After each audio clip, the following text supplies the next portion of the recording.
Guys দেখতে পাচ্ছ আমরা মার্কেট করতে গিয়েছি, আমাদেরকে ধরে নিল বৃষ্টি, এত অজরে বৃষ্টি। এখন আমরা বাড়ি কি করে যাব? আমাদের কাছে নেই রেনকোট, আমাদের কাছে নেই ছাতা, আমরা কিছুই আনিনি। এখন মামাকে কি করে নিয়ে যাব? মামা তো ছোট, মামার মাথায় জল পড়লে তো জ্বর এসে যাবে। তো আমার মাথায় একটা বুদ্ধি চলে আসলো, আমি একটা দোকান থেকে বড় দেখে ক্যারি ব্যাগ নিয়ে নিয়েছি আর মামাকে বানিয়ে দিলাম রেনকোট। তো এই যে দেখো এখানে কি বৃষ্টি পড়ছে, তো মামাকে তো ভেজানো যাবে না, ও জ্বর চলে আসবে। তো এই যে দেখো মামা তো ছোট, তাই মামাকে সেফটি ভাবে নিয়ে যাই, আমরা ভিজি তাও কিছু হবে না। তো এই যে দেখো মামাকে নিয়ে নিলাম সেফটি ভাবে, এখন দেখি বাড়ি অবধি যেতে পারি কিনা। এই যে দেখো আমি ওলাটা পেঁচিয়ে নিলাম, তো মামাকে তো আমার তো ভয় করছে, মামা ভিজে যায়নি তো। তো এই যে দেখো আমি এখন খুলে দেখবো আমার এই ক্যারি ব্যাগ রেনকোটটা কতটুক কাজে লেগেছে। তো এই যে দেখবো এখন খুলে দেখবো মাথা ব্যথা ঠিক আছে কিনা।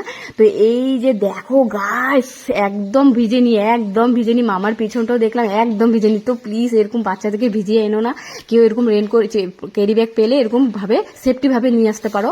তো একদম পুরো মামা তো এত পছন্দ হয়েছে, ক্যারি ব্যাগটা ঘরে নিয়ে আসলো, বলে মা আমি বৃষ্টি আসলে এটা পরে যাইতে পারবো। তো মামার খুব পছন্দ, মামার বাবা তো বলছে থ্যাংক ইউ আমার মামামকে এত সুন্দরভাবে আনার জন্য।